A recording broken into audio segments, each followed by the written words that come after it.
Oi gente, tudo bem? Hoje a gente vai atender a sugestão do Lucas Matias. Ele deixou nos comentários dos nossos vídeos, na verdade foi o vídeo da semana passada, card aqui em cima, do Thomas Hobbes, Contrato Social, muito legal esse vídeo, tá? Ele pediu um vídeo sobre indústria cultural e como colocar isso na redação.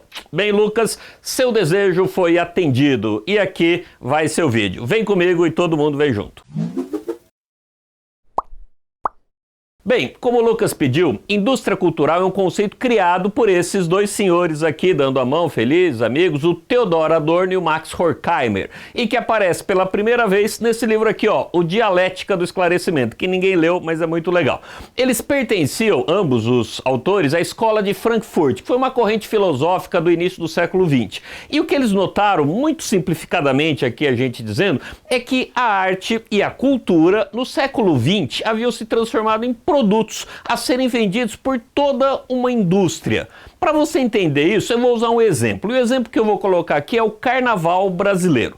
Trata-se de uma manifestação cultural de nosso país com uma longa tradição. E eu não sei se você curte ou não o carnaval, mas o carnaval, tradicionalmente, gente, foi marcado por ser uma folia, por ser transgressor. Eu gosto dessa palavra aí. Por exemplo, no carnaval, homens se vestem de mulheres, pobres se fantasiam de reis, as proibições sexuais são afrouxadas, se é que você me entende. Em suma, o carnaval é a maior é uma festa popular marcada pelo desregramento, que significa sem regras. Mas aí vem a televisão e aos poucos vai colocando o carnaval, ou uma parte dela, dentro de regras, em um molde que seja comercializável.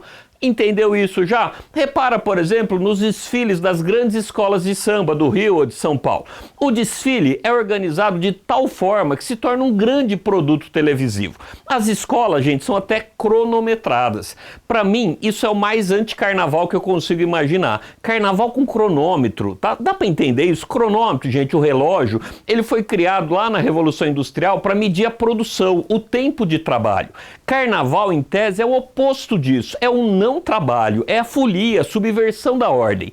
É disso, esse processo todo, que fala a indústria cultural. A transformação da cultura, do carnaval, da arte, em produto. O carnaval, essa festa popular, parte importante da cultura, se transformando em um show televisivo para a gente ficar vendo no sofá, entendeu? Mas claro, para que isso aconteça, é necessário que haja empresas que lucrem com isso, que desenvolvam esses produtos. No Brasil, a mais famosa e maior são as organizações Globo.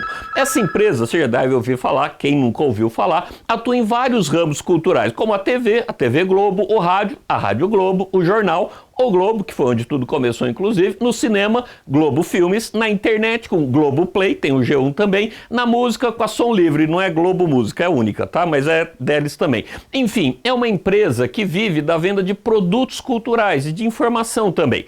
Queria que você pensasse não só nela, porque ela é brasileira, a gente conhece mais, mas também nos grandes conglomerados internacionais. Pensa numa Warner, numa Sony, pensa na Disney, tem muitas outras. Segundo Adorno, esse processo que transforma arte e cultura em produtos produz grandes perdas ou grandes transformações, se você não quiser usar a palavra perdas. Para entendê-las, é importante se pensar nas características de um produto, por exemplo. Ele tem que ser vendável. Ninguém quer um produto encalhado na prateleira. Então, ao desenvolver uma novela, um filme, uma música, essa indústria ela vai fazer inclusive testes e entregar exatamente, ou tentar entregar exatamente o que o público quer. Com a arte, nem sempre é assim, porque a arte ela pode ser inovadora, ou ela pode ter a intenção de provocar o público, provocar mesmo, você que está ouvindo aí ficar te instigando a pensar. Por exemplo, tem um que eu admiro demais, talvez você conheça a história dele, o Van Gogh. Em vida, gente, ele vendeu apenas um quadro e ele produziu cerca de 2.500 obras. Para a época, quando ele estava vivo, a arte dele era meio incompreensível, ou até mesmo ela não era vista como arte. Seria o caso do Van Gogh hoje em dia, claro, um caso clássico que a indústria cultural não ia querer. Tá? O que a indústria cultural vai vender, então, são produtos de fácil aceitação, o que faz com que o espaço para inovação seja muito diminuído. Além disso, outros aspectos, a arte pode nos trazer um novo olhar sobre a realidade, pode abrir o cabeção. Essa obra aqui do artista Marcel Duchamp, não sei se você já ouviu, espero que você conheça, se chama A Fonte. Ela é muito comentada. Para quem não sabe, ele pegou o mictório, isso aqui, assinou com um pseudônimo, esse R. Muti em inglês, inclusive é vira-lata, e o inscreveu em uma exposição de arte. Tem muitas possíveis interpretações sobre o que ele queria com isso. A que eu mais gosto é a provocação, para que a gente consiga ver algo com outros olhos, com um olhar novo. Porque, na boa, todo mundo já viu um mictório. Mas será que viu mesmo? Né? A gente passa lá, tá, mas eu vi mesmo. Essas formas aqui, se não fossem tão conhecidas, tão comuns, talvez elas trouxessem admiração, beleza, tá bom? São realmente interessantes, ó, curvas, furos, ela tem todo, uma estética interessante. Então, o que ele fez? Ele tentou, colocando isso numa exposição, despertar um novo olhar sobre algo conhecido. E ele não faz só nessa obra, se você conhece um pouquinho mais, ele faz nessa outra aqui. Acho que todo mundo já viu uma roda de bicicleta. De novo, viu mesmo, né? Será que você já reparou em todos aqueles raios brilhantes, né? E a arte tem esse poder, pelo menos ela tenta, de permitir que a gente veja com outros olhos aquilo com que a gente já está acostumado a ver. Tem uma frase que eu pago pau muito bonita do Oswald de Andrade que traduz bem isso. Ele diz: ver com olhos livres. E o Adorno vai dizer, para você curtir esse vídeo aqui, desculpa, piadinha sem graça, mas continuando.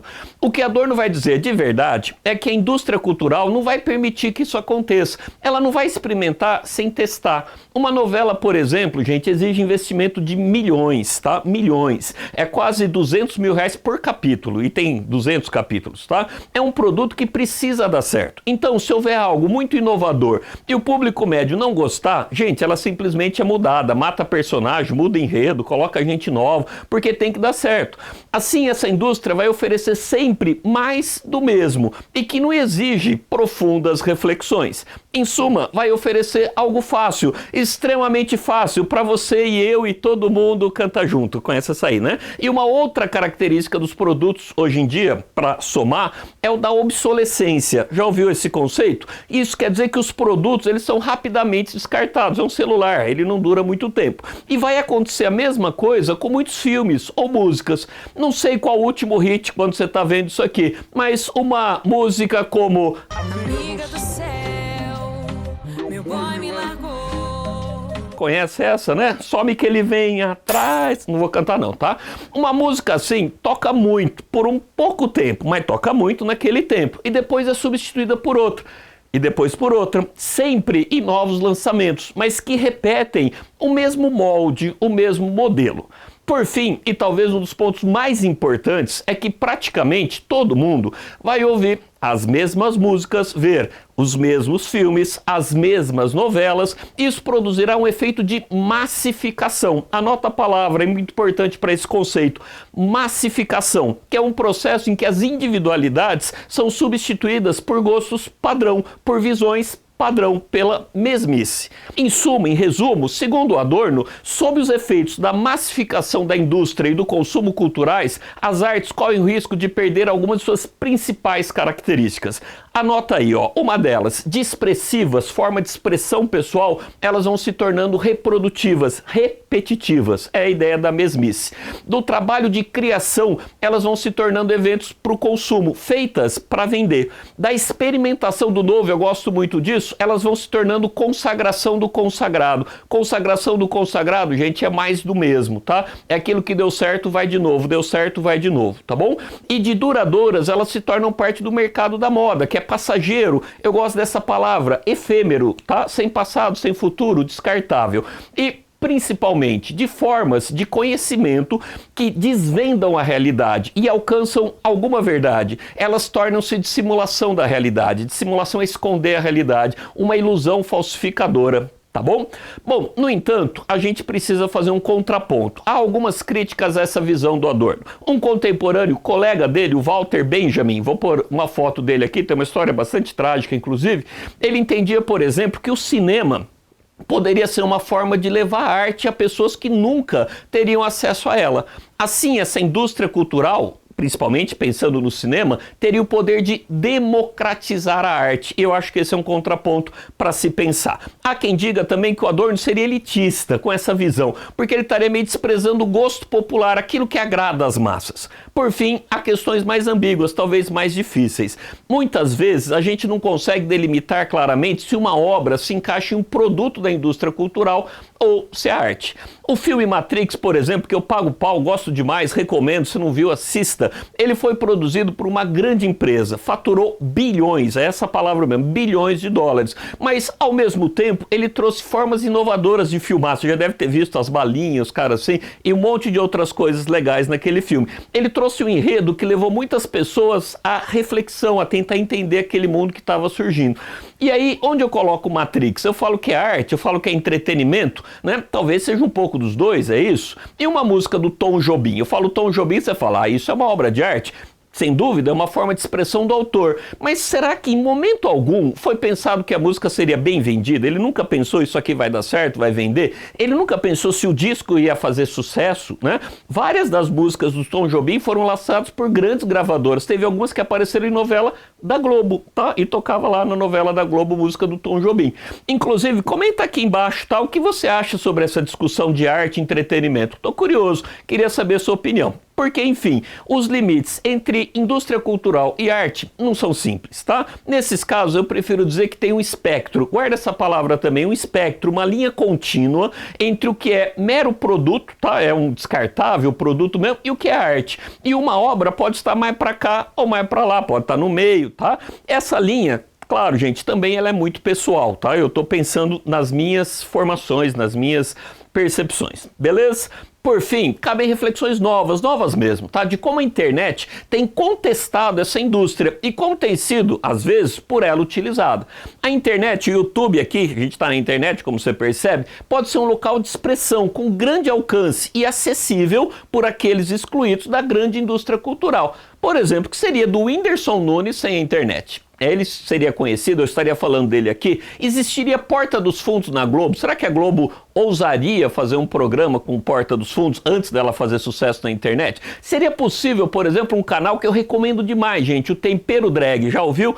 Se não viu, sai daqui e vai pra lá, é muito bom, tá? É uma pessoa drag que fala de filosofia e sociologia a partir de um viés marxista. A Globo jamais ia colocar isso lá, ou a Record, menos ainda. Nenhuma dessas grandes indústrias aceitariam algo assim. E é um canal que tem 500 mil de pessoas inscritas, entendeu? Em outras palavras, é possível pensar que a internet veio para democratizar e dar voz a expressões culturais e artísticas que não apareceriam na grande indústria cultural. Mas, cuidado, o YouTube aqui, assim como quase toda a internet, é governado por algoritmos que vão ver o que você pesquisou e, em função disso, vão entregar para você mais do mesmo. Seria, assim, possível sair dessa massificação, já que ele vai dar sempre mais daquilo que eu curti, né? Vale pausar, pensar e se quiser também vale compartilhar aqui embaixo nos comentários o que você pensa sobre isso. E eu queria mesmo que de vez em quando você parasse e refletisse sobre isso, tá? Porque de fato é uma boa pergunta, cuja resposta, gente, eu não tenho, eu tenho a minha e eu queria que você tivesse a sua. Dá até pra gente fazer uma redação sobre esse tema. Anota aí, ó, se a internet democratiza o acesso à arte e à cultura ou se ela estimula a massificação. Dá uma boa redação. Se você quiser desenvolver, pode mandar pra gente corrigir. Aqui embaixo tem o link da nossa plataforma. Para quem chegou aqui agora, eu explico. Palavrizar Online tem uma plataforma de correções super bacana, muito legal, e você pode ter sua redação corrigida pela nossa equipe. Se quiser saber mais, acesse o link aí na descrição, é bem legal. Bom, aí você me pergunta sobre como colocar isso em uma redação. Hoje eu vou fazer um pouco diferente. Circula na internet essa cartilha Redações a 1000, feita colaborativamente por alunos que tiraram nota 1000 no Enem de 2018. O organizador é o Lucas Felp, que tem um canal aqui no YouTube que eu também recomendo, o cara parece gente boa. Não conheço, mas parece ser. Bom, nessa cartilha tem 31 redações nota 1000. Dessas 31, acredita, em 6 tinha lá o conceito de indústria cultural. Então eu vou pegar de 2 delas alguns trechos para você ver como usa. E fica a dica, dá uma olhada em todas elas. Se você quiser saber quais que tem o Adorno, manda aqui no comentário que eu Eu sei o número delas, eu estudei a cartilha direitinho, tá bom? Bom, a gente vai deixar aqui embaixo o link para a cartilha que eu acho que vale a pena. A primeira é essa aqui, ó. Ela foi escrita por Ivina, eu acho que essa é a pronúncia, Ivina, espero não estar falando errado, Araújo, ela tem 21 anos, Santa Quitéria do Ceará. Tá aqui a redação dela do Enem.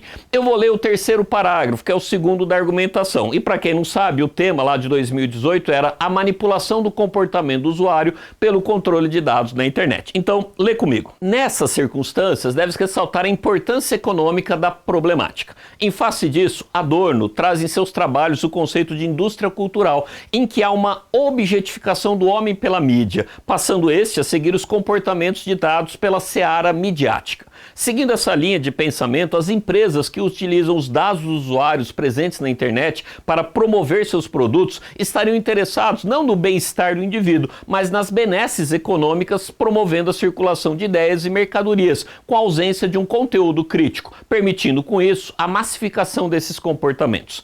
Dessa maneira, entende-se essa questão como uma problemática cuja resolução deve ser imediata. E aí ela vai emendar a solução. Gente, ela parte dessa premissa de que as grandes indústrias do entretenimento buscam o lucro e não o bem-estar do indivíduo. Ai, não diga isso. Gente, parece óbvio, mas colocando com o Adorno ficou bem legal, tá? Se você quiser uma segunda, lê essa outra aqui, ó. Esse outro parágrafo eu peguei também, é de uma redação, é o primeiro argumento, tá? Da Laura Elisa Viana, de 18 anos, quando escreveu, de Mariana, Minas Gerais. Eu vou ler o trechinho, é o argumento. Ó, vai comigo. Em primeiro plano, torna-se evidente que a massificação de um padrão cultural restringe progressivamente o espaço da individualidade, do inovador e do diferente, limitando e padronizando as opções subjetivas individuais. Com efeito, o filósofo Theodor Adorno, identificou a ascensão da indústria cultural que busca transformar elementos da cultura erudita para padronizá-los e, assim, estabelecer uma relação de dependência entre produtor e receptor que exclui as particularidades de um contexto multilateral.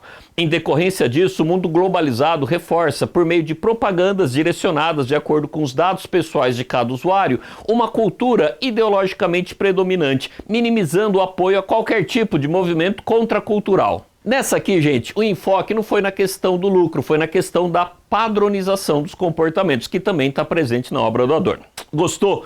Deu para ter uma ideia de como usar o Adorno e indústria cultural em sua redação? Então, se você achou que dá, tenta desenvolver aquele tema que eu passei. Vai aparecer a minutagem aqui do tempo de novo, se você quiser voltar, e coloca nele o conceito de indústria cultural. Vamos ver como é que fica, tá? Claro, gente, a gente sempre pede, se esse vídeo agregou algum conhecimento, já se inscreve no canal, porque a gente tem vídeo assim toda semana, a gente tenta pôr toda terça, da semana passada foi na quarta, perdão, tá? Novamente, obrigado ao Lucas que sugeriu essa aula e, obviamente, um grande abraço a todos e até o próximo vídeo.